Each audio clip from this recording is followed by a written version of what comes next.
Happy Life Day, everybody, and welcome to the latest episode of Stallions. As usual, I am your host, Brian, with my co-host, Jason, who's over there somewhere.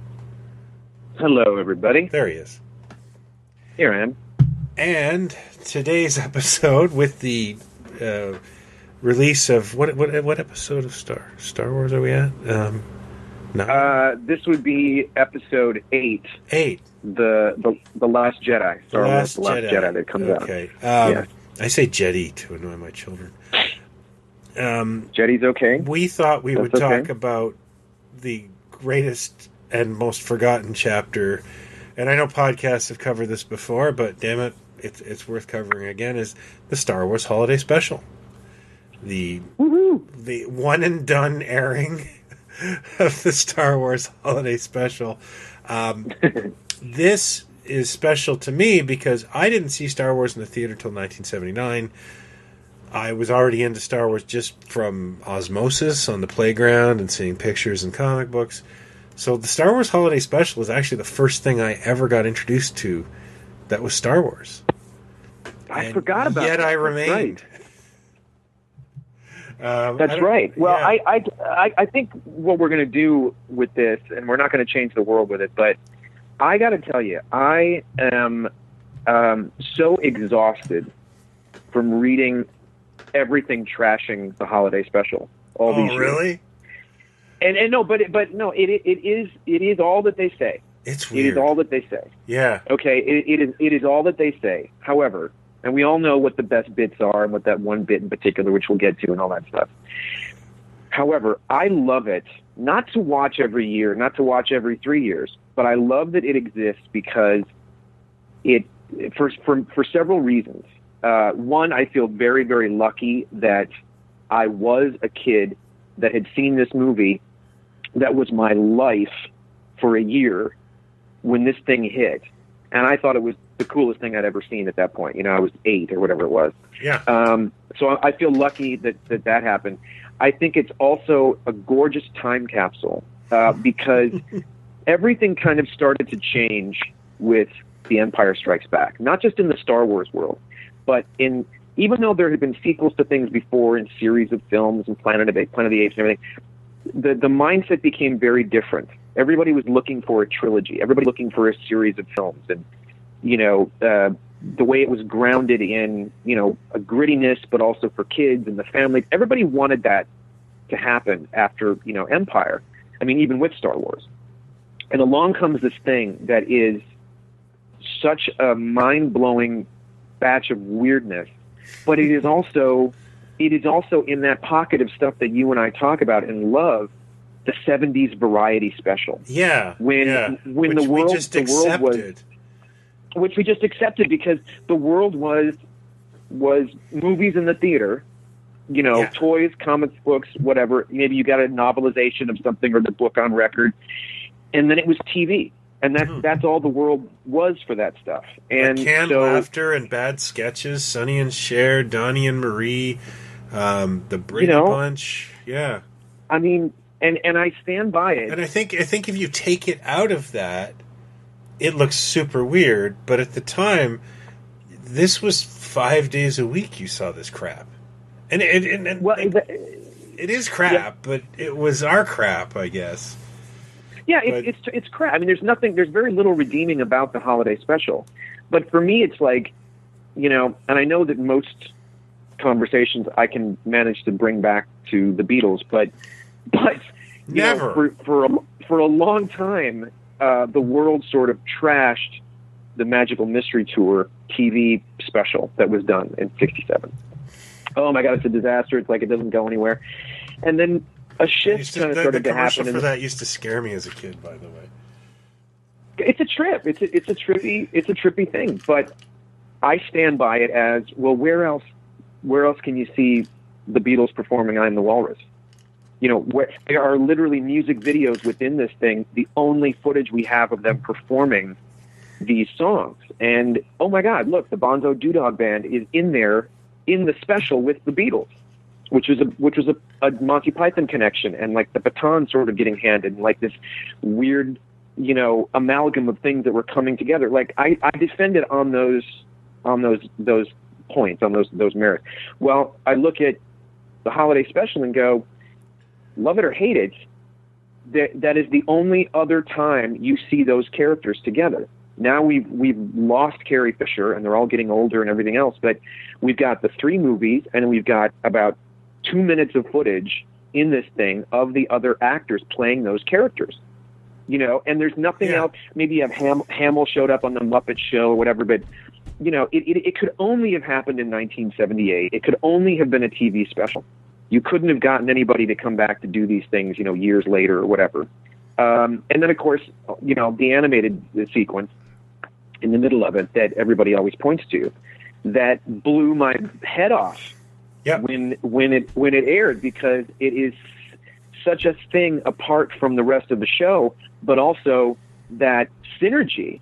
I knew who Boba Fett was by the time that thing aired, because the figure that you mailed away for, think about that. That's like a year and a half before Empire even comes out. They had Fett ready to go.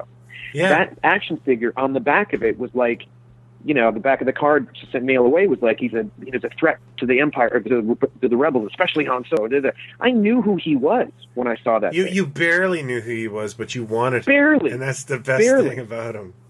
And he is cooler in that animated sequence than he is in his other 2 appearances in the movies. He's got more to do, and he's a badass, and I love it. But let's go back. Okay, yeah. Was it CBS that did this? Wasn't it CBS? I think it was CBS, and I'm pretty sure it had that trippy special thing, you know, or like before Charlie Brown or anything like that. You'd see that. Yeah, it's like rotating. Yeah.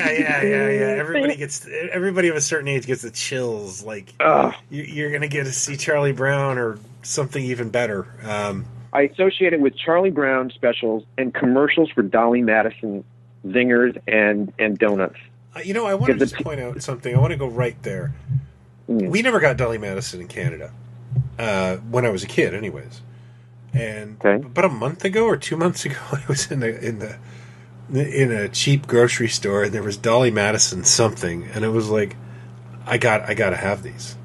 They were terrible. they were just the worst thing I'd ever eaten. It was like so much sugar that my insulin levels spiked. And all right. To be fair, we had different taste buds as kids. Number one, number two. Okay. The zingers. Yeah, and I don't eat sugar, so maybe that was the other thing. Zingers were a religious experience, and they had one zinger that is raspberry with coconut on it, and then cream filling. And if I was lucky enough to get one of those to be in my lunchbox at school, like every kid wanted to trade for that zinger. It was like eating a freaking birthday cake, you know, in one little thing. But Hostess, I'm a Vashon kid, man. Hostess now does zingers. They got the zinger design or whatever it is from Dolly Madison, and now the zingers have a whole new life through Hostess. So they're not the same. They're not nearly as good, but it's nice to know there's a bit of that comfort there that reminds me of those things. So it was a CBS thing, Joe and Louis. I had to know. You know, I think back because it only aired one time. It only aired once. Well, George, I think it aired one time because George Lucas was probably watching it. And this is the thing I just love about this is George Lucas refuses to make money off of it. No, absolutely not. Yeah. And you can buy a riff tracks of this thing. I mean, it is, I think, the second thing I bought when I started dating my wife, because we started just talking about. And it's become, like, you know that great song by Creedence Clearwater Revival called Bootleg? See how good the water tastes when you can't have none at all? By making it forbidden fruit, I think he's actually made it more interesting. Well, because it's like if you're into a band, it's like the legendary forgotten bit of music that didn't get recorded or get released, whatever. It really is, and everything else has been reissued, ad infinitum, and we don't have anything. Let's go to Kiss. Kiss has released that. There's 2 or 3 different releases of Kiss, Phantom of the Park, and that is an embarrassing Kiss versus film. The Phantom of the Park, with, was it Anthony Zerbe? Was he Anthony Zerbe, who was Matthias in the Omega Man. That's right. The Kiss should be embarrassed of that film. It's terrible. Yeah, it's awful. They've accepted it. They've allowed it on, I think, 2... Like, I know there are fans who want it on Blu-ray and that sort of thing. It isn't quite the thing that this is. Do you know what I mean? Like, because they've allowed it to be released a couple of times. Yes, exactly. And Gene Simmons, I'm sure, if he thought there was value in it, it would be out there because he's Gene Simmons. Well, I think it's also it also plays to the geek hive mind that we all have when, like if you send me a catalog snippet or something about something that you suddenly go, this exists now or whatever, or a clip from something on YouTube, whatever, and I go, I don't know that I've ever seen this thing. What the hell is this thing? I immediately want to look it up and find out more about that thing. Yeah. And here's Star Wars. It's called otaku. What's it called? Japanese call it otaku, meaning you need to know all the information on something. Well, if that's what it's called, I got it. I got me some otaku because I went off on this when the Blu-rays, the Star Wars the last ridiculous Blu-ray set came out with that horrible cover art and shit, and I was like, where are the television commercials? Where are the guest appearances on Shout Factory does more for their movies than Lucasfilm did for these Blu-rays, and there's a lot of stuff missing out there that should be just the clips alone, even if it's not the entire show, that should be out there. And the holiday special is one of those things. But here's the funny thing, and part of what sparked me to think of doing this was the fact that Last Jedi is coming out, and I know this thing has been talked about forever. But Hot Toys is doing a 12-inch Boba Fett with the paint apps the way they were in the animated sequence in the holiday special. Oh, that's so cool. And it is one of the coolest Star Wars things I've seen in a decade. They did a 3 3/4-inch figure way back that was like when they were doing those Ralph McQuarrie 4-inch action figures. They did this animated Boba Fett, and it's okay, but it still doesn't quite look. This thing looks more like it came out of the cartoon, the paint apps and the weapons and everything. So there's an audience there, here and there, for this stuff. But I don't think in our lifetime we're ever gonna see this thing. But it also, I was getting to about the stuff that all the specials and stuff, and the stuff that we know, that universe and those weird things. You and I talk about this too. It's in the pocket of that special time when Star Wars was everything in the world. Yeah. And we did not, and it wasn't completely figured out. Yeah. This guy was called Walrus Man. This guy was called Hammerhead. It wasn't Momon Nadon or whatever. Snaggletooth. And it's also in the pocket of stuff that could be done without Lucas having to necessarily have a hand in it, because once Empire came along. My favorite things from that period are the Marvel comics of that time, because that really was more Star Wars to me than the film. I hadn't seen the film. And did you get the UK comics? Have you ever seen any of the UK comics from like the late 70s? No, but I had the I haven't seen them, but I had of course the Marvel adaptations, and of course there was that beautiful newspaper strip too that was done by Russ Manning. Russ Manning, yes. I love that stuff. I love that. Gorgeous. The shadow troopers and the the feathered hair. I love that stuff because it's just there's something so charming about it. It's beautiful. And I'm not saying stuff after 1980 got complicated. I'm just saying it was a different. It's the same way I feel about And this is why I wrote Rack Toys. Like 70s toy packaging is all over the place. Like, you know, you pick up an AHI Batmobile and you pick up an AHI Batman on a bike. The packages are just batshit. None of it has any of that linear look. Towards the end of the 70s, they started getting into style guides. And everything looks the same. Yes, and, exactly. And we never got out of that. And did you ever... do you know about the... I think I sent you a link that a UK company that in the UK produced those school supplies for Star Wars back in '78. Yeah, I think so. They did pencil cases, they did rulers, they did tins that erasers went in and pencils and things like that, and they made a tin Death Star pencil sharpener. And up until the past decade was the only bit of merchandise of the Death Star that ever existed. This little tin pencil sharpener from England, and it's the Death Star, but it's got blue and red and green on it, and all these weird with the logo on the little base and everything. And it's the most charming little piece of merchandise. And they just reissued all those school supplies in the UK. You can order them through Amazon UK. And the pencil cases, Leia, Luke in the X-Wing outfit, like Han's got like brown boots. Like there's just something about them that's just not quite on model. Yeah. There's a charm to it. And I always think of the holiday special as having a charm and a clunk. Just to I mean, like the animated bit alone is just like so far out. It's so mental. Yeah. The things that go on in that thing, you're like, where did this... Well, like my two favorite things from the Star Wars comic at the time were the giant green bunny, Jax, I think his name was, who apparently Lucas Jackson something. Lucas wanted to kill. Yeah. And they had this villain, I think he was called the Hunter, and he was this half man, half cyborg character that Darth Vader ends up killing. That was a great comic. That was my favorite comic, issue number 16. And and they would do things. They would do things in those comics, and they would do things in the Russ Manning thing, where they would take a snippet of something that was said in the Star Wars movie. Yeah. And then they would expand on it, like a phrase or something, and they'd go, well, and what's his name? Who did not Alex Raymond, but oh god, I can't believe him. He did the Flash Gordon movie adaptation. He did the Star Wars comic or strips as well after Manning. He's brilliant. Yeah, beautiful artist. His Alex Raymond is one of his heroes, and his stuff is, oh my god, I just had this conversation with Alex because he's one of his idols. Yeah, the guy's he did a comic, and it's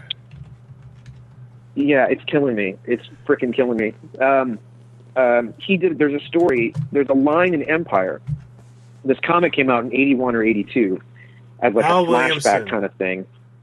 Al Williamson. Yeah, thank you. I knew it was an A. Al Williamson. Yeah, the guy, didn't he do the Empire adaptation too? And he did the Empire adaptation. He did some of the Jedi one because there were different art of the Jedi one. He did the Flash Gordon one, which is gorgeous, but doesn't quite look like Sam Jones.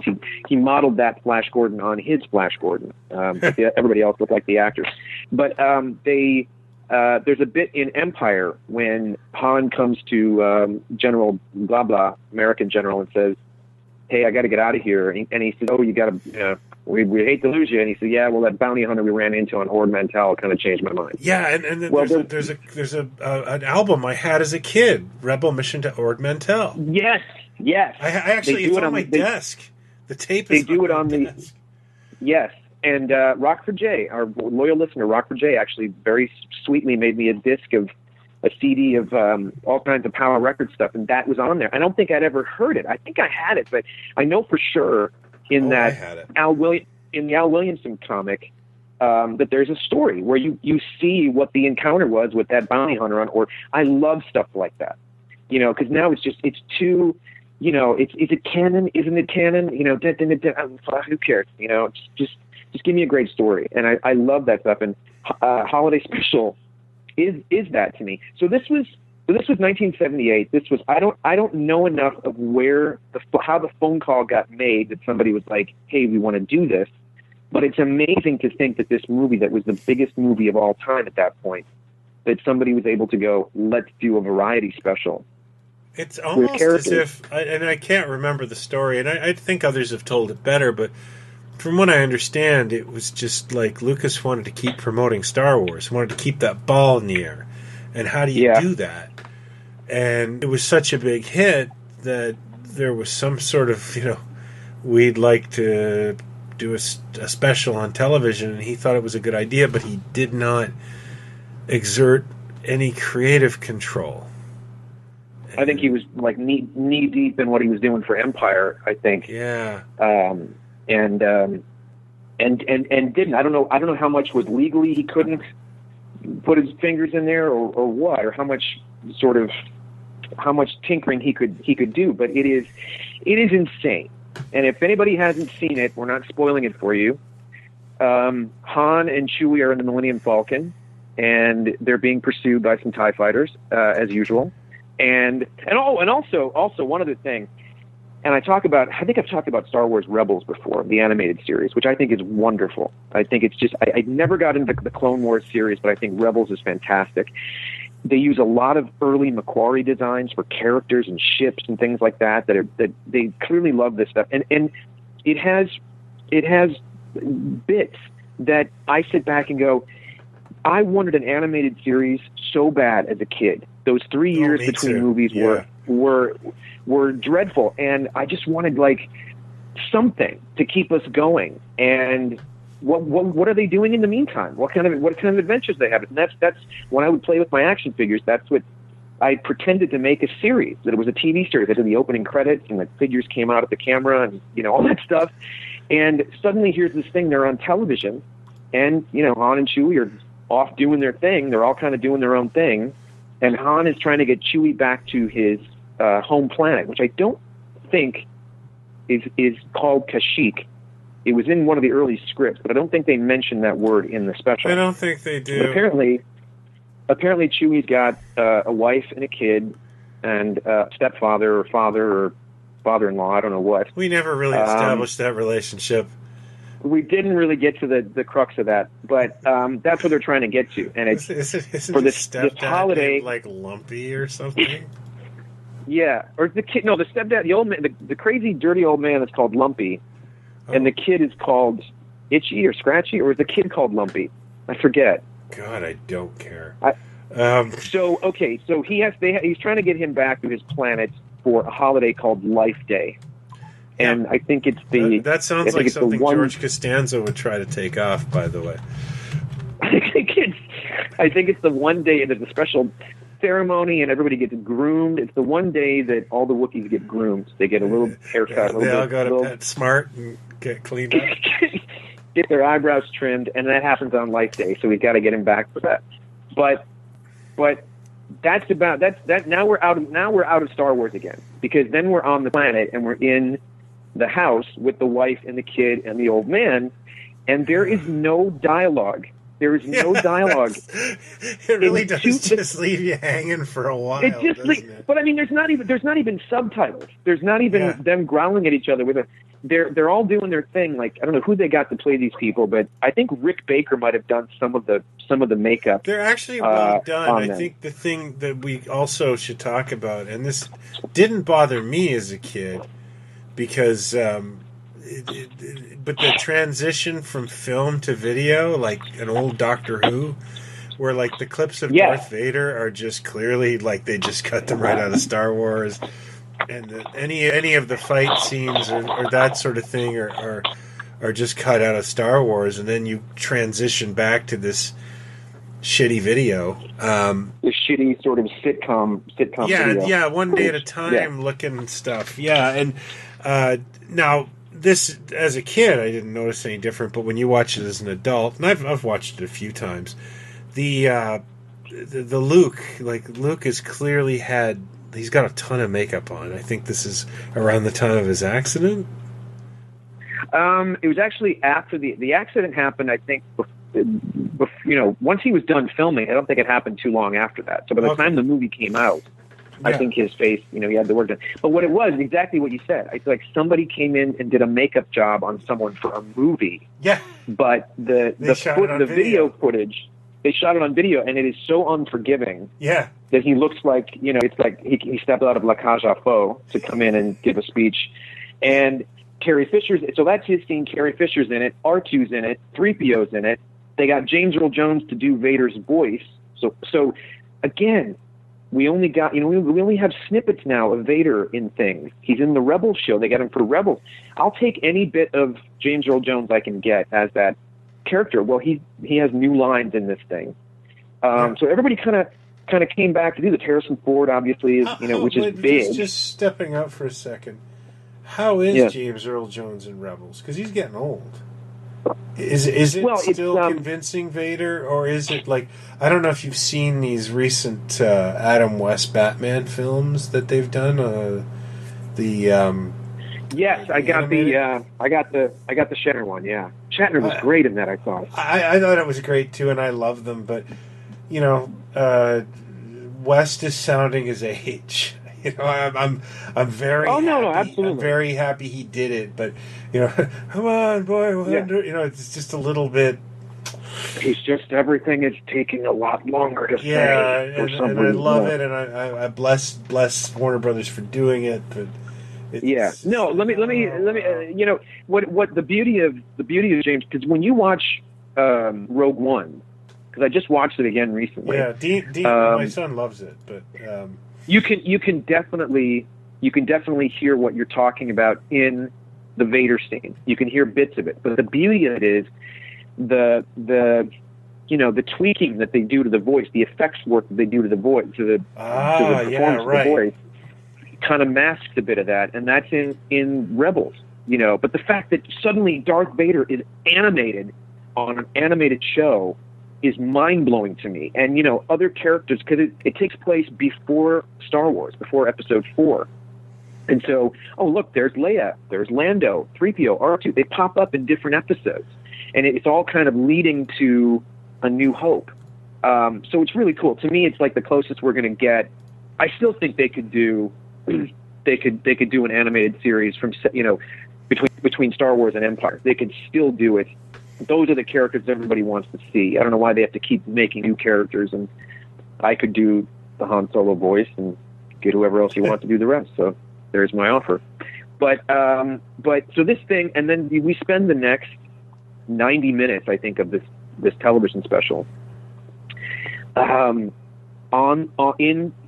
Chewie's home, or on that planet, and we're kind of seeing whatever's going on through this family, and they're flipping around television, and then I think they get to a cooking show, and suddenly Harvey Korman shows up as a Julia Child type chef.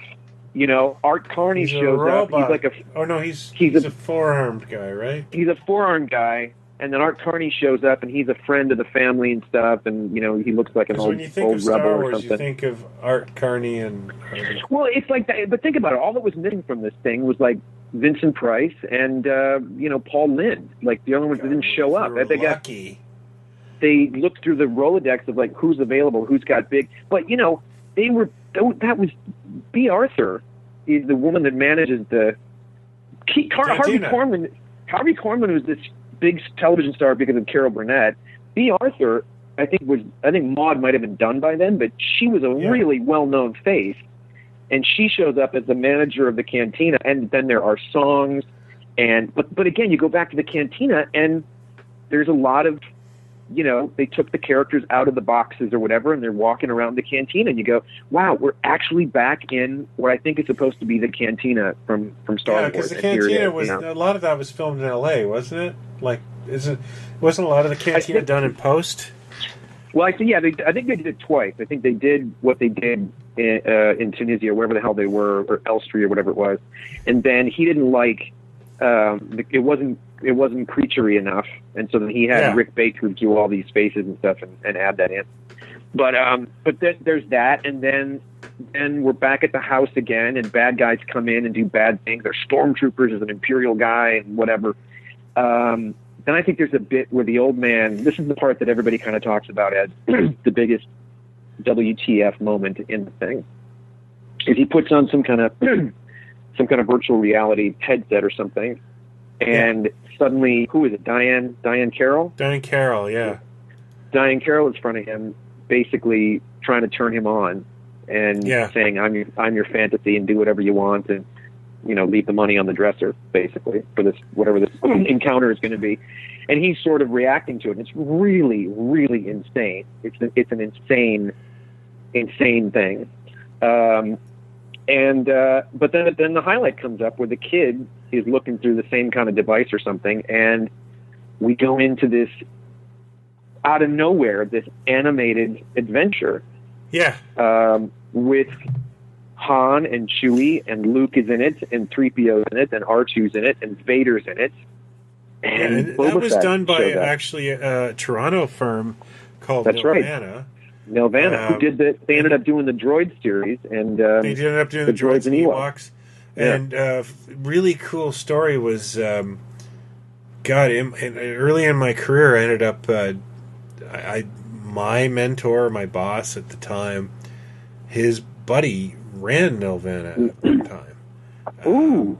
And we got dragged in there just for a BS session. Like, we were trying to work with him on something. I honestly can't remember the deal. I just remember the guy. And I was in heaven because there was just animation cells like all over the walls. I was trying hard not to geek out. And it was really cool. I mean, and Nelvana stuff.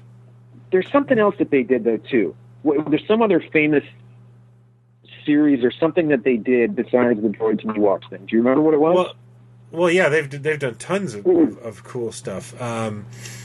They did I believe they did the Beetlejuice cartoon. They did Care Bears. Did they do that special with the Gilda Radner special, the Halloween special? Was that Nelvana? The Halloween that almost wasn't, with like Bazooey and all that. They did Rock and Rule. Rock and Rule. Yeah, that was 80 or something, was it? 81 or 80 or 81? And why on earth I would know that? I'm not sure I've seen the whole thing. I don't know why I would know what freaking year it came out, but believe it or not, I actually have the original Nelvana. They were in talks to do Doctor Who after the show got canceled. And there's an image, right? Wait, I have it. I own it. You have it? Yeah, I got it my buddy goes, there's a whole bunch of shit from Nelvana Animator just dropped off a whole bunch of cells if you want to dig through. And I knew that because I had met a Nelvana Animator in like 90, and he had said, yeah, we're talking about doing Doctor Who. Holy shit, you have that cell. I have that cell in my hallway. My buddy had this huge pile of stuff from Nelvana, and one of them was the Doctor and K9 on the Hill. I own that. I paid $20 for that. It's one of my favorite things. I remember seeing that image on, I think it was Ain't It Cool News, that somebody had, and that's the one I'm thinking of, and it was this, he's sort of an amalgam, he's not recognizable in any way. Egon sort of from Ghostbusters, and he's got a big question mark jacket. Yeah. Yes. Oh my God! You got to get it. You got to take a picture of that tonight. Sure. I want to. It got a little damaged in a flood, but it's still there. So they were pretty well known. Again, I want to know more about this. I want to know why a show, that was made, probably at CBS up the road from me, in one of their studios, how they got to Nelvana and said, "Will you guys do this animation?" I'm so happy they did, because Nelvana had such an interesting look to their cartoons. It's kind of everything is kind of rubbery. I remember, in the animated thing, but the Falcon crashes on a planet, and it's like made of liquid. This planet. But I was talking more about the caricatures of the characters too. Yeah, and then when you get to them, it's like everything is sort of, Luke looks like even more of a surfer boy than he did a California surfer boy. Yeah. And every bit of Han is more exaggerated. The nose and his eyes are barely open. And it's a really goofy kind of caricature of Harrison Ford. Yet it kind of works too. It works, and in fact, it looks a lot like Adam Driver. When you look at it now, you go, "Oh my God, that looks like somebody must have said, oh, Adam Driver looks like Harrison Ford." I hope that wasn't a spoiler for anybody that hasn't seen The Force Awakens. Do you know that there's a Beatles connection to Nelvana? First of all, the two guys that formed it came from my alma mater, which was York University, and they, what is it? What was it? The Passion for. Oh no, never mind. Oh, sorry. One of the guys who teamed up to start Nelvana, the three guys who teamed up to start Nelvana, one of them worked on the Yellow Submarine. Oh, no kidding. Yeah. No, I did not know that. See? Yeah. I love that stuff. I'd love to know how, in whatever coked up script meetings that they were having to make this thing. And I think Bruce Valanche is one of the writers on this thing, by the way. He most definitely is. And I want to just go back to Bruce Valanche for 2 seconds. Please. We could do a whole episode on Bruce Valanche. Yeah, with a whole Bruce. About a month ago, Ice Pirates came on TV, and I recorded it. And of course, because it's going to get better. And yeah, it will. I watched the whole thing, and I went on Twitter, and I went, "Ice Pirates is still terrible." Just thought you'd like to know, kind of. And I got told that I was a monster, basically. Like, it's all relative to how old you are, I think, and but I got I don't. Yeah, I don't buy that. I mean, I remember being 9 years old, loving Moonraker when I saw it, and being in the parking lot afterwards with my brother Gino and my dad, and and then talking about how goofy it was and the goofy stuff that happened, and knowing that it was goofy and it's not that good. Like, I love Tron. I love the look of Tron. I love the idea. Whenever I would never sit here and go, "It's brilliant. It's so great." Oh, you're so wrong. That is a thing. We talked about this. The guy, suddenly Hook is a really beloved film. I don't understand that really. I mean, but like you say, to each their own or whatever. But I saw Ice Pirates in the theater. I think with my dad. No. I saw it in the theater, and we were just so hungry for anything that looked like space stuff. I didn't realize it was a comedy. And man, when the space herpy thing came up on screen, I was like embarrassed. You know how you're embarrassed around your parents? You're like, ooh, I don't want to see nudity around my parents. Dude, I went to see all the right moves with my mom. Oh my god! Yeah, and it was just like, I think I saw Johnny Dangerously with my mom. Oh, and both of you. I know it was PG-13, but there's a lot of racy stuff in there. I just thought PG, I'm going to be fine. What could possibly, and I just shrunk in my seat. It was just so embarrassing. It seemed like in the 80s, no matter what the movie was, if I went with my mom, there was going to be boobs all over the place. Something was going to happen. There were going to be boobs. It didn't matter. There was going to be toplessness. Something. It's true. It's true. But that's true of almost like you're batting 1,000 in the 80s. I remember my aunt, my cousin, also named Brian. He was about 6 or 7 years younger than me, and he loved Mr. T.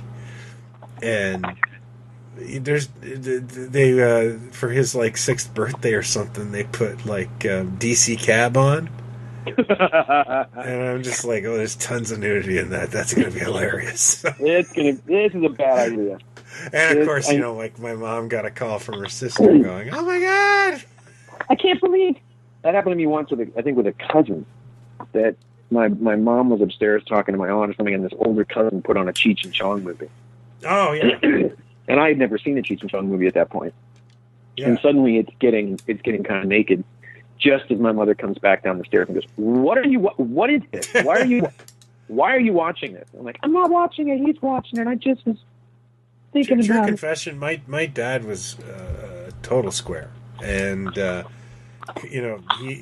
we used to go to arcades and they'd get weird because they were sure he was a cop. He just looked like a cop. Acted like one.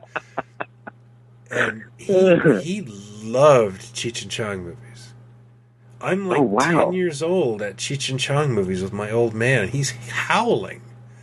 And it's just like, I ended up okay, but it was just this weird connection we had where, of course, I'd go to see a Cheech and Chong movie at 10 years old, but maybe he doing this. Maybe he identified with Stacy Keach's Cop, because he looked so much maybe like that Cobb. was it. Maybe that was it. You know? Like Strawberry. That must have been it. What was his name? Sergeant Stadenko? I have no idea, but it'd be brilliant if you knew it. That's fantastic. Yeah. Doesn't he turn into a lizard? He turns into a lizard in one of them, right, or something? I'm sure he does.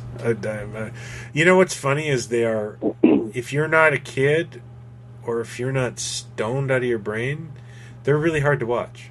They're really hard to watch. They're awful. They're just, you know. And anytime they do a different character, you know, like a kind of a Western guy talking like this kind of thing. Like those are just kind of funny because they're so bad.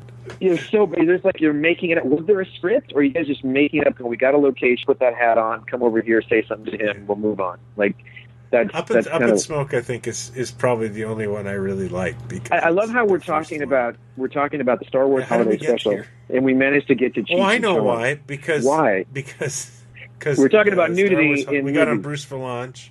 Bruce Valanche led and I'm pretty sure Ice there was Pirates. Iris Pirates. I was crucified on the internet for daring not to like this 80s property. That's P.S. right. The Goonies sucks.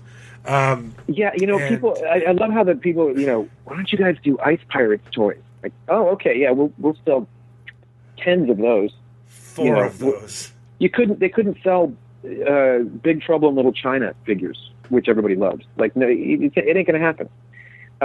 But anyway, so you got this amazing animated sequence, this short that's about, I don't know, 10 minutes or so. And I think that's what everybody who was 8 years old at the time, that was their takeaway. That was frigging amazing. And it's the one thing that anybody who talks about Holiday Special, they'll always say, but the animated thing, you know, it truly is like in a different, like you see it and you go, I want 2 hours of this. This could have been a 2-hour animated special, which probably would have done better. But somebody said, no, we got to get Harvey Korman and we got to get, you know, so and so. And then eventually we get back. It also gives you hindsight as to what Lucas could have done. Yeah, if Lucas wanted Star Wars to remain, he should have gone to Nelvana and said, make a weekly TV series about Boba Fett. Oh yes, and all the actors have to do is show up in a studio, record some dialogue. One episode. That's it, and you're done. And you know, do something. And then so that's why I was always angry about, like, when they finally did an animated series, and it was I liked those shorts. Remember the Clone Wars shorts? Yeah, the samurai. It was again the Samurai Jacket. Those were amazing. So amazing and so refreshing. Like, holy shit, look what they could do if they could just wow. And then they go, okay, we're going to do an entire series about the Clone Wars. The thing that already at that everyone's point going to look like Davy and Goliath, though. And also that there'd already been 2 movies that everybody went, ugh, God, this is we're not getting anywhere with these stories. They're just so bad. Yeah, let's do it. Let's do a full-on animated series in that world. And I know people have said to me, you got to try it again, like the last couple seasons, really. Well, I've tried, and it just, it's just, you know, I don't care. I don't want something about Jedi this, Jedi that. Well, the Council and the Jedi and the politics. Plus, even though we know what's going to happen in Rebels, we know that when this is done, we're going to get into A New Hope. You have all these characters that we've never sort of had. We didn't know who they are. They're brand new, whatever. And they're having adventures. One of them uses a rifle. One of them uses a blaster. One of them uses a lightsaber. They're like a ragtag bunch of rebels, essentially. That you know, we know the outcome of. Well, Clone Wars was like, okay, I don't need to see Anakin and Palpatine on screen every week. It doesn't engage me because I go, well, he's going to go bad and he's going to, you know. You have it in the movie. I think that's the thing. And actually, I've never seen a Hobbit film. I don't watch prequels anymore. I don't care. And you never seen a Hobbit film, huh? No. Like I saw the Rankin Bass special as a kid, but did you like Rogue One? Nope. Oh, you didn't like Rogue One? Oh no. No, I did not. But you like Force Awakens, right? Force Awakens, I did not hate, but that's okay because I'm jaded. I'm so bored. I don't know what happened to me, but like my Star Wars, and I ate drank Star Wars. I pooped Star Wars. I loved it from like 78 to about 83 when Jedi came out, and it felt like it was over. I felt like I was released. 97, he starts bringing it back, and there's momentum, and there's, we're all in our 20s, and I really enjoyed those first two, like Star Wars and Empire. The special edition. Special, thank you. And then the action figures started coming out again. Those those huge Power of the Force muscular figurines, and I started buying those. And I'd say it was about 1998, and I'm sitting in my apartment, and I've got a whole wall of those dolls. And I just kind of went, it's never going to end. They're just going to keep pooping these out, and I'm going to keep buying them. And I took them all off the wall, and I sold them at a toy show. And I'm glad. I think I was the only guy in the world who made his money back on those things. And then, I hit that wall too, because I was getting all those. Yeah, and then I stopped, and then the Phantom Menace came out, and I looked at all the toys, and I went, well, what if I hate the movie? I went and saw the movie. It was okay. I didn't like it that much. I walked out of Attack of the Clones and went, I'm never going to another Star Wars movie again. I hated it so much. I could see the video game scenes in it. I could see the merchandising. I could not see the joy, the love. There was nothing in it for me anymore. I would have been able to excuse Phantom Menace more if the other two had redeemed them in some way. If the other two had done things that were like, okay, we're going to do this boring thing, we're going to set everything up, even though it's a terrible idea to have him be a kid. He should have been a teenager in the first one, lamentable. We're going to do that, and you just go, okay, well, maybe, and then all that. We all know the story about what happened when that got released and everything else. Yeah. But then it was the second one. The second one just really was like, that was the one that just made me angry. And the romance and the what just, romance? The dialogue and you're like, oh my God. And so, I got completely burned out. And then as soon as I heard about Force Awakens and that this thing was going to happen, and Lucas was out of it, and I hate to be this guy, but when they started, the more they talked about it, the more they talked about who was getting involved, from the get-go, I was in, because all it had to do now, it no longer had to live up to this beloved trilogy that is known worldwide and has been for 30-some years, 40 years. Yeah, it had been tarnished a little bit. Now, all it had to do, the high watermark were those original films. The bar had been set so low by the next three that all it had to do was capture the spirit of the original movies, and we'll be off and running. And I think that, like this next one, everything, I'm being very careful about what I read, but I think they're very, very conscious that they're going to flip things a bit, and they're going to go places that people aren't expecting with this second one. I hope so, because the first one, as much as I thought it was okay, I also thought, well, this is sort of just another rehash. And I think they nailed the characters better than they have in years. Because I love it because, and for that very reason, because the taste in our mouth, it's kind of subversive, really. Like, everybody involved was clearly conscious of staying as far away from what went on in those prequels, or the vibe that you got in those prequels, as humanly possible. And if that meant we got a retread of the first movie, but to launch it again with the way they integrate the older characters, I was fine with it, and it was everything that I kind of wanted it to be. And I think these next two are going to be, I think the second one especially is going to go to some very dark sort of places, because I think they want to do that the way Empire turned everything upside down. But the Rebels thing is close to sort of the animated thing that we might have wanted as kids. And when you see this Nelvana thing, I mean, I always said for years, like, God, do a line of action figures of just how they appear in this Nelvana thing. Yeah, people love it so much. Yeah, I would be all over that. Like, I'd buy the big creature. Boba Fett's like riding a creature when he shows up with his big weapon and everything, and it's just marvelous. And then I think we go back to the planet and in the holiday special, and there's some more non-dialogue, and then eventually Han and Chewie show up. Han sort of saves the day, and then we have this ceremony at the end where Carrie Fisher sings the Life Day song to the theme of Star Wars, the Star Wars theme. Oh, yes. And then this bizarre ceremony with all these Wookiees in robes carrying candles and, doing a seance or whatever the hell they're doing in it.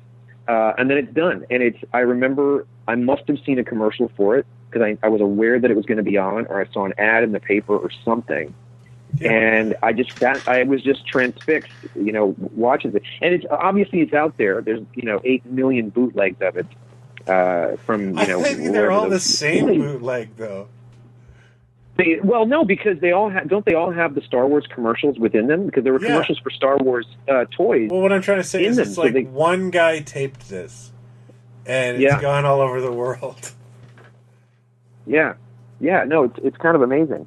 So it's really easy to obtain. I mean, again, you go, if you were smart, let's get an official release out there with making ofs and, studio shots, on the set and stuff like that. And what a fun documentary you could get, like, the people at, like, Ballyhoo Pictures to do about the making of that. While they're still living, let's get...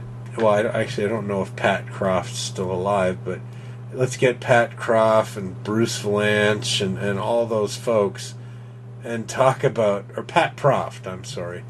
And talk about what the hell were you thinking? And I'm guessing a lot of it is they just didn't know. There wasn't enough Star Wars to go around. It wasn't in the nomenclature like it is now. It was, Well, I have read some bits in a couple of magazines over the years, and I remember one that was fairly not exhaustive, but it had some great information. And I remember one of the things that was being said was that it was sort of greenlit and made very quickly. Like suddenly they said, let's do it, and they had to go and line everything up. But I just, who said, well, let's do an animated thing in the middle here.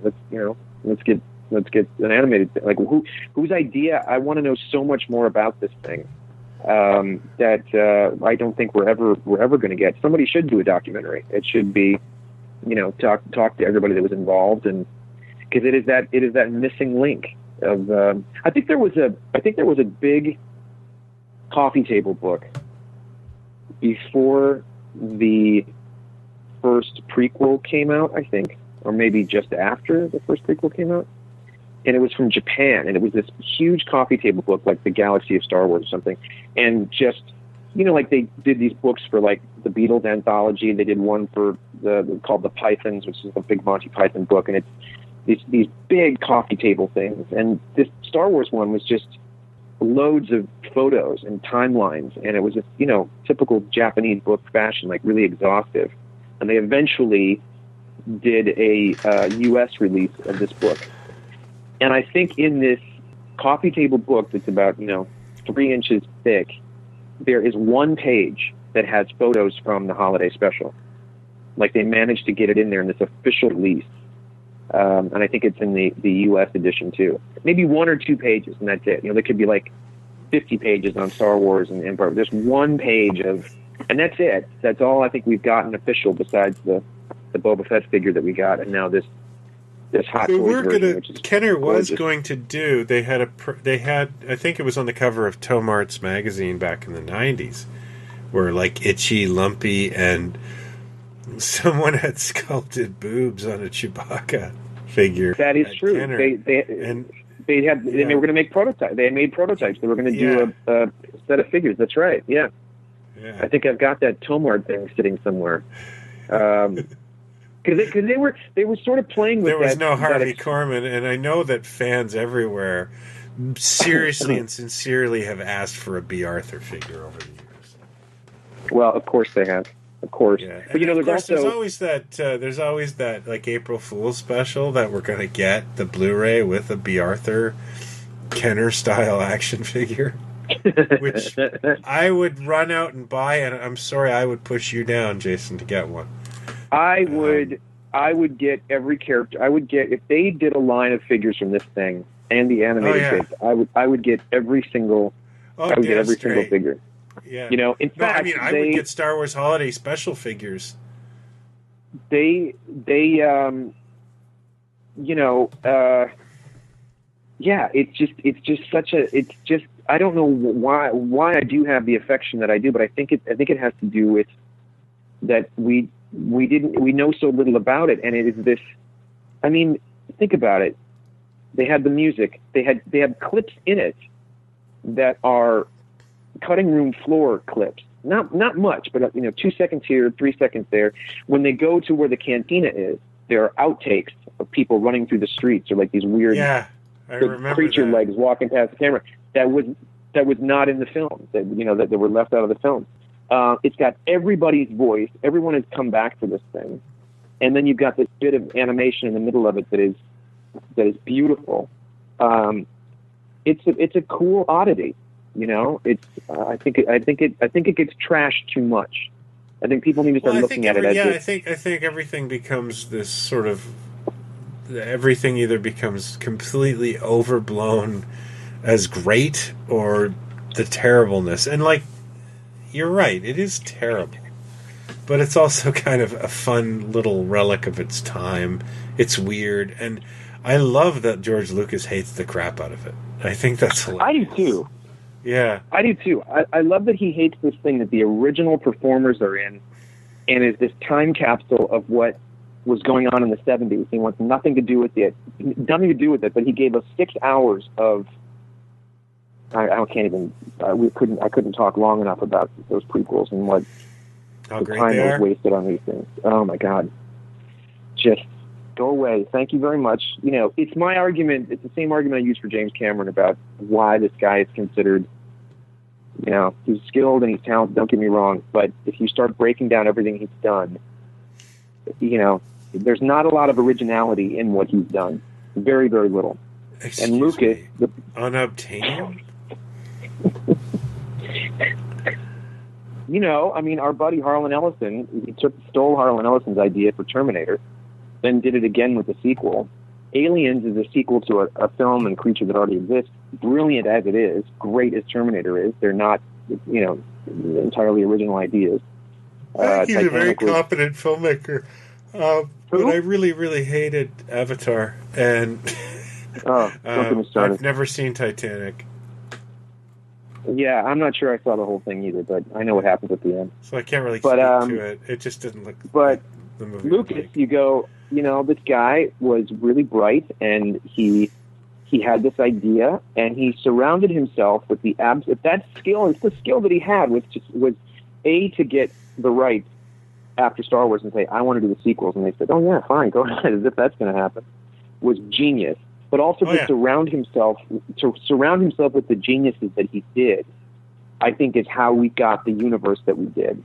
The Ralph McQuarries and the Joe Johnsons and the Phil Tippett's and the Ben Burt's and all these people that brought life to it. I mean, the famous story, he wanted 3PO to be like a Brooklyn used car salesman. Anthony Daniels walks in, and then the whole thing changes. So when he's left to his own devices, you go, here, you do it. It's all you. We got those prequels. That's what we got. So I don't think, we got to start reevaluating where the talent is and how these things were crafted. You know what I mean? Well, that's like anything. Like you look at Jerry Anderson, he gets credited for everything. There was a team of people behind him. Derek Meddings. Exactly. I think Barry Gray. If you do it with Stan Lee and you go, well, there's a lot of... You're right. You're absolutely right. Yeah. Then you got to do it with Lucas, too. You got to go, wait a second. Ralph McQuarrie was the guy that said, in the script, it said, Vader leaves one ship and goes into another. And McQuarrie was like, oh, he's got to be wearing a helmet. I'm going to make him a helmet. Yeah. Like that. It's really... The more you break it down, the more you see just how little came directly from... he just, it was a beautiful thing. It was beautiful timing and everything else. Yeah, anyway, I think that's a great way to look at it. What you just said is that you look at the animated bit and you go, this is a snippet of what could have been in the 70s. If you wanted to keep that going. Yeah, you wouldn't even have had to kept the main cast. It could have just been set in that universe. And I think, first of all, he did just fine. In hindsight, but totally. Yeah, but you're right. I mean, A Boba Fett thing would have been one of the Bounty Hunters series for the longest time. Everyone's talked about it. And that live action thing was going to be about bounty hunters and stuff that never happened. You know, a Boba Fett thing. He has more dialogue in that animated thing than he does in the films. He has more screen time in that. And everybody was so excited about this character. He's the coolest. He's so cool. And what is he? And, you know, so it's, I'm assuming that everybody listening to this right now has seen the Star Wars Holiday Special. I would imagine. So I hope that we haven't ruined it for anybody by going into great detail about it. But I think part of it is that appeal for us that we love these things that are, you know, you're part of your love for the rack toys and everything is that they're not always on model. They're not. Oh no, they're horribly bizarre, and you know, there's something really charming. Legends of the Superheroes is the same level for me. It is live action superheroes, which you never friggin' saw. And they're you know, okay, Charlie Callis is Sinestro, and you know, they're goofy as crap, but still, my God, there's something just so sweet about it. And that's another thing that I still need to know more about that thing. Like, I remember watching it as a kid, and then to this day, just going, I can't even begin to understand. Dude, I must have paid $100 for a copy of that when I was a teenager. A VHS copy? Oh, a terrible, warbly VHS copy that I'm happy to say, like, my 3-year-old son loved Legends of the Superheroes. You know, and his level. And again, if somebody didn't like the 70s were, you go, well, okay, superheroes were big on Saturday morning. That kind of makes sense. Mm-hmm. And they were kid stuff to our parents. And the Dean Martin roasts were a big deal when those were on. Those were huge. And they in themselves weren't that great. You know? No, they're not. They're a lot of them are just, first of all, they're completely racist and sexist in so many ways. You can't even count. Even Ice Pirates they're has not that racist great. moments now.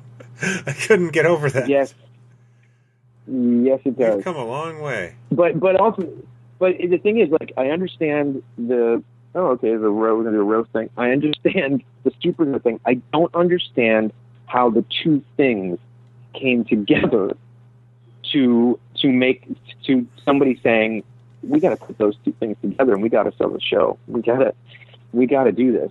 That I will never understand, and I love stuff like that. Yeah, just weird. Well, we also only had 3 channels at the time, right? So that's right. You made some weird stuff. I guess you took your shots, they say. But also now that you mention it, because I was going to say that I was going to mention that Starlog. Actually, there is an issue of Starlog with B. Arthur and the creatures on the cover. I forgot about that. You're right. From the Cantina, and inside is about a 5-page article about the special with some pictures of Harvey Korman and stuff like that. And I thought I might have it put away somewhere. I don't know, but I think I might have that somewhere. But that is about the most information that ever got published at the time. Yeah, I remember that B. Arthur cover was an issue I wonder what issue of Starlog. I want to say 14, but I could be wrong. Oh my God! What if you were right? I'll. Oh God! If I'm no, I don't think I'm right. You need but, because I might have it. I'm going to check in my stuff. I might have it, and I'll text you. But it could be right because it is an early issue. It is issue 19. Early issue, but Phew, not crazy. Wow, but that was close. You're pretty close. You're not off by much. You know what? Let me just. Okay, I haven't looked.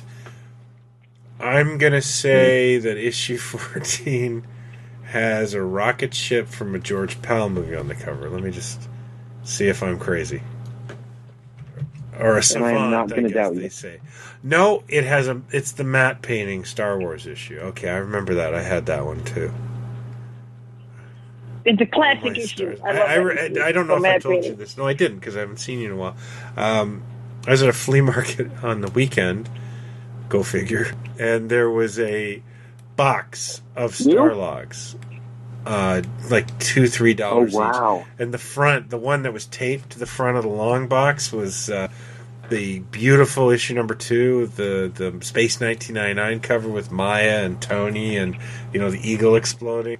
Oh. And it was just like, I know everything in these because they've already happened. But I really want to buy this entire box and take it home and just, like, roll around in it, Speaking of which, I think, and I could be wrong, but I thought there was a Legend of the Superhero Starlog cover. But I could be wrong. Yeah. There isn't. Okay. It was on something that I used to lust after in the back of a magazine or something and go, oh, I remember that show. I want to get that or something. But speaking of, I've been telling you about this new magazine. Oh, yeah. That is out. That is a British magazine. A British magazine called Infinity. I swear to God, it's written for us. People that have listened to the show know how much I love magazines, probably more than I should, because I know the print is dead. No, it's dying. It's doing great. There's something very charming about magazines, and I read them cover to cover. If I pick up a magazine, I pick up like Q and Empire and Mojo and stuff like that. If I don't pick it up every month. If I look through it or look at the cover and there's about 4 articles that I want to read, I will pick it up. Okay, this magazine Infinity. Okay, we're 4 or 5 issues into it. Issue 1, The Making of Blade Runner. Carolyn Monroe is on the cover. Star Trek. Alien Covenant, a huge article on Flash Gordon, the movie. Plus 60s Doctor Who, Philip K. Dick, Star Crash. Okay, issue 3, Space 1999. John Carpenter, The Man from U.N.C.L.E., Star Trek Episode Guide. The Black Hole, Swinging Spy-Fi, tribute to Adam West. Issue 4, loving the whole article on Alien, Moonraker, The Avengers, The Honor Blackman Years, Rise of the Super Machines, Blue Thunder, Airwolf, Street Hawk, 60s Spy-Fi, again, Quatermass and the Pit, Doctor Who, and issue 5 that I sent you a picture of, not Planet of the Apes, the movies, the television series. Captain Scarlet at 50, Sapphire and Steel, Alan Moore, The Incredible Hulk TV series, Doctor Who in the vintage comic universe, and The Invaders, the Irwin Allen. That's not Irwin Allen. That was Quinn Martin. It is like someone. Yeah, it's a good Quinn show. Martin. Did Quinn Martin do Streets of San Francisco? Is that Quinn Martin? I don't know. I'm gonna. Quinn Martin did A Man Called Sloane. Brilliant movie. Oh, no, that's Brilliant show.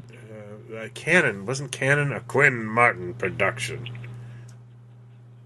Do you remember the TV movie called Breaking Up is Hard to Do, with Robert Conrad and Billy Crystal and some other faces that I've forgotten? And they're all these guys that are going through separation or divorce, and they're out drinking, and they were high school buddies and this and that. Wait a minute, was that actually trying to say Robert Conrad and Billy Crystal went to high school together? Yeah, it was. And Billy Crystal punches Robert Conrad a couple times. So it's in science the show. fiction, because Robert Conrad would have been his gym teacher. I remember watching as a kid going, oh man, like I felt bad that Robert Conrad got beat up because he was this tough guy, because we watched Bob Black Sheep and Wild Wild West on the weekends and stuff. So I was ready for A Man Called Sloane. He's oh my God. Yeah, we talked about the Battle of the Network Stars and how Gabe Kaplan skunked him. But you look through this magazine, and it's almost like, I know this sounds egotistical, but I look through it and think, it's like someone's listening to the show and said, let's make a magazine based on the one issue that I've been able to find locally, and I haven't been able to find another issue since. Yeah, it was Space 1999. I think it was the Flint movies were in there, and it was just like, oh my goodness. I mean, not just Flint, like, Matt Helm is in there too in this article. It was like, Matt Helm, yeah. And again, it's a British magazine. They love their magazines, and they really know what they're doing. But anyway, we wanted to tell you guys about it because it's very, very cool, and support your local newsstand, basically, is what we're saying. Yes, absolutely. If you can find it, buy it, and then send them to me. Yeah, and we're trying to do a plug so that maybe they'll do an article on us or something. The more we talk about them. Yeah, that'd be great. And so the more we talk about them, they might make more issues. Yeah, exactly. So there you go. There's our Star Wars holiday special. Wars holiday special, which we barely talked about, but that's good because it's been talked about to death. And in a way, maybe it is. Maybe it's good that it's just the framework, and we talk about all that. I mean, I really am overjoyed that we went from the holiday special to Cheech and Chong movies. That is not a jump any talk show host could make with anybody, with any guest, and we managed to do it. I think that's pretty impressive. So I'm sure there's nothing new that you guys don't know with all this stuff, but in honor of The Last Jedi, maybe check out Holiday Special again and give it another chance. It might give you a really good, can you imagine sitting through, because it is long. It's a bit of a slog. It's 2 hours. Sitting through it's almost 2 hours. You know what's really funny is, just before we go, Rogue One came out last Christmas, and we had friends over to play cards or something, and I don't know the husband all that well, and he's a big Star Wars guy. I knew that, and I said, did you like Rogue One? And he loved it, just absolutely adored it. And I was like, I didn't really dig it all that much, and he could not fathom that I didn't like it. Like, it wasn't within his realm to understand that someone couldn't enjoy it. And I was like, it's not that I hated it. It's just it didn't connect with me emotionally. I didn't really care about any of the characters. And then I started talking to him, and I said, I made a joke, like, I think I've made more of a connection with the characters in the Star Wars Holiday Special. And this guy went, "What's that?" Oh, like, you're a big Star Wars fan. How dare you? You've surely heard of it. Like, I wouldn't be surprised that you hadn't seen it, but you're my age. You must have at least heard tell of it. And he was like, "No, I never heard of it." It's like, "But you're a big star." Like, I know he's got the figures at home, and it's like, so I put a little bit of it on, and he just looked at it like it was just. And it was the weirdest thing. It was like he had never heard of Star Wars. Like, it's one thing for just someone off the street to have not heard of it, but this guy was actually a fan. Like, he's a big fan of Star Wars. What's funny about it? It's hilarious. Well, what's funny about it too now is that, I think we're living in an incredible age right now. Okay, incredible positivity and incredible ugliness as well, because we have we have this device now that you and I could be talking about something, or you could tell me about a band or something, and I can literally jump online and in 2 minutes have the song that we were talking about, or find the video on the thing, or look for a clip. Everything is out there if you look for it. And I think that a lot of people don't look for stuff. They're not that curious, sort of. The thing with the holiday special is, if you sat that guy down and tried to show him something, I mean, it would be like watching a silent. It would be the weird, because there's also no context for it. Like, I can't imagine trying to show someone that, like a 23-year-old Star Wars fan or something. If you've seen the thing, no, I haven't. They would look at it like it was just this mistake, or it wasn't this official thing, or what the hell it was. It has to be put into context sometimes. To me, it's like people that say, "Well, I know it's a Bond movie, but it was before I was born." Like, it's got to be a kinetic pace, or it's got to be, whatever. And you can't talk about this special without the context for it. That this was a thing that went on in the 70s. There were variety specials like this, and this was the best. We could have gotten something better, but this was kind of the best we got most of the time, with these terrible, they gave Telly Savalas a television special, and Linda Carter got a television special, and everybody got an hour to sing and dance, and that was. And I've watched all of them, by the way, because Linda Carter. Well, actually, Linda Carter is a pretty good singer. That's actually she's pretty good, but the Telly one is mental. That is completely insane. Believe it or not, I have friends who've gone to see Linda Carter sing. Oh, I believe. I would totally see her sing. I'd love to see that. She's got some pipes. She can sing. Oh yeah. But yeah, it is weird to think of just rolling that for somebody and their mind would be blown, like, what is going on? Because it's not even good as a curiosity. You know what I mean? It's not good. It's terrible. It was, even as a kid, I just thought, okay, this is kind of cool, but I knew that I was bored. You know, I can't remember how I felt as a kid, but I think we were so used to seeing shows like that, like sitting through variety shows. I mean, my parents watched Sonny and Cher. They watched.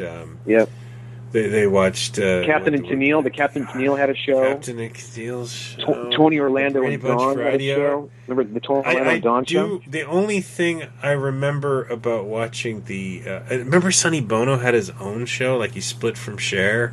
No, it was god awful. That I do not. Yeah. That I do not remember. No. Yeah. No. Yeah, it was good. Maybe you blocked it out. I don't recall that at all. But it was that was what they. You know, shows would go off the air, and then it was like, well, Linda Carter, she's available. The show gets great rate.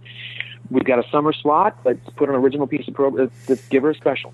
You know, and they got pretty decent numbers during the summer reruns and stuff. And I mean, this was obviously a holiday thing, and so they tried to time it that way. But I remember watching it as a kid and just wanting Han Solo I couldn't figure out why the other characters weren't in this thing. Like, I saw Han at the beginning, where they're going to come back any second, and they never came back. You know, they must have gotten them each for a day or whatever it was to do what they did.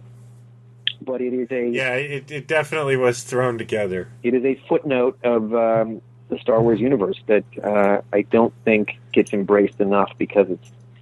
I honestly think if Lucas had just thrown this on VHS in 1997 as an add-on or something, nobody'd be talking about it anymore. I think he actually did by saying, I'll smash it, I hate it. He's made it more interesting than it is. Well, there's that, but there's also like, I love, you know, documentaries on like the Jaws documentary, and I would love a making of. But it also sometimes puts it into even more context for you, where you go, it's a miracle this thing even happened. Like, how did this? And then suddenly you realize what they were going through, or the time frame that they were on, you know, whatever it was, and you go, wow, I kind of admire it a little bit more. Like, I want to know what led to this crazy special. You know, the biggest tragedy of this, though, is we'll never get the full story, because dear, sweet, unabashed Carrie Fisher is dead. Yeah, and she could tell it. Yeah, she would be able to tell the funniest stories ever about this thing. I know there was one. You know, Ford was on. What's that? I know that Ford was on. Either on Conan or somebody, and they mentioned it to him. Yeah. And I don't think they showed a clip, but they mentioned it, and he he claimed he had never seen it, which is believable. But I know that Fisher, in order to do some sort of DVD recording, I think it's rumored that she demanded a copy. And, you know, you know who she was. She was very self-deprecating. She liked to take a poke at herself. Absolutely. And, I love her. You know, I loved her, but that doesn't surprise me at all if she embraced that thing. God, can you imagine that universe that was an official release and Carrie did like audio commentary for that? And you know, can you imagine her? What might have been? There's nothing going on for like an hour. Yeah, she'd just talking. You could have just had her just making shit up, and it just would have been hilarious. And yeah, very sad. Very sad. So think about that. Might have been, eh? Think about that, people. The next time you badmouth the holiday special, because what we could have had, you could have embraced some mediocrity. You know? And look at the conversation and entertainment it's brought. Yes. I just think it's one of those things that I think as soon as somebody I see it mentioned in a magazine, or somebody mentioned, they go, oh my God, that Hollywood worst thing ever made in the history of television. It's like, no, it's not. No, it's not. That's called Young Sheldon. You know, no comment. But no, it's like really, then you haven't seen much television. And by the nature of what it is, and who's involved with it, and how insane it is, that everything else in this universe was so. It's part of that universe in the 70s that was just a little off. Empire Forward, everything is ship shape and batten down the hatches, and this is what this guy's called, and this is what, it's a through line from the rest. This is this weird thing in there that just, it shouldn't be there, but it is. Case in point about style guides, Jason. At work, I won't get in deep into work, but we were selling Star Wars merchandise for a while, and I was ordering it. And one day I just like, what is this thing I bought? I looked inside. It was the same illustrations from the Presto Magic sets I had as a kid. Like, it was like, oh my god, what? I used these as stickers. Like, I recognize them. They're the Presto Magic's art. Somebody grabbed those? Somebody grabbed those in the archives? And I don't want to get anyone in trouble, throw them under the bus, because, I have a job and stuff, but it was the same. It was a Force Awakens the item that we were selling through work, and I ordered like thousands of them and to ship out, and I'm like, what is this thing anyways? And I like cracked the seal and I opened it up. There was drawings of Lando in it. That's fantastic. That is amazing. It's just made me I love laugh that. out loud. Do you have any of those? Yeah, I want one, whatever it is. 1,000 of them. Yeah. Yeah, I think I need one of those. I actually saw something today. There was a sticker book. Yeah.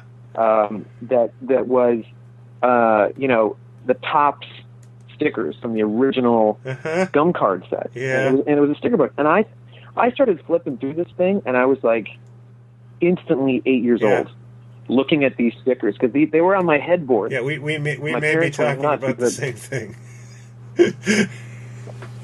No, you said they were Presto Magic. No, I mean, like the illustrations. Maybe they were from the Tops. I can't. Like, I just remembered that I had them as a kid. Okay. I think we might be talking about the same thing. Oh, we might be. Whoa. Okay. Yeah, because it's got a thing on the front that says, including The Force Awakens or Last Jedi or something, and then there's one page of images of the new cast looking like they do on the top stickers. Oh, that's the thing. Yeah. I'm pretty sure that's the same thing. But yeah, I just kind of thought it was funny. It's like style guides they just never go away. I just love the notion of that thing getting made, and it's like, that's not made. That's made for adults. Yeah. That thing is with the coloring book, but no kid is going to know what the hell the Topps. Yeah, well, you can do that, right? Are. Like, just the same way toy companies recycle, where, like, I have Big Jim stuff that's Matt Mason, and there's He-Man stuff that's Big Jim stuff. It's because you're getting a new audience, and you can recycle a concept, right? Right. Yeah. I just imagine cool parents going, remember I showed you my gum card? Well, here's a book I got you. Well, I think it's Battle Cat from He-Man is actually a Big Jim Tarzan that's the Panther. Yes, and, I did know that, yes. Like, there's Big Jim characters that are... The He-Man, they just stole the concept. Like, Many Faces is just the same face-changing kind of concept as the Big Jim Double Trouble characters, and that's well documented. But, they never thought we'd notice, because they thought we'd just throw our toys away and never think of them again, not become obsessed with them and do podcasts. Did you see the thing that I sent you? The text I sent you with the commercial, the news. Or not commercial, the news piece from Christmas of 78. I haven't watched it yet because I was at a bar with my wife there, and I like started to watch it, and it's like, oh, this is rude. So, because they talk to a Kenner guy. Okay, guy, I'll have to check that out. And it's Christmas. I think it's a Kenner dude. And it's like Christmas of '78, and he said, I think that this could be as perennial as Disney. We could be, 50 years from now, we could be celebrating R2-D2 and these characters, this magical world that George Lucas. What an idiot! Well. We're 40 years in, 10 years to go. I can't go to the friggin' grocery store. On the nose there. Yeah. I know. I understand the burnout, but anyway, hope you guys enjoyed that. Hope you learned something, maybe. Thank you as always for listening, and we'll try and squeeze one out before Christmas. We can try and do that, right? Woo-hoo. Great. Oh, absolutely. Yeah. All right. Sure. Have a good one, everybody. Bye. Thanks, everybody. Okay. That was awesome, man. You still there? Oh, he hung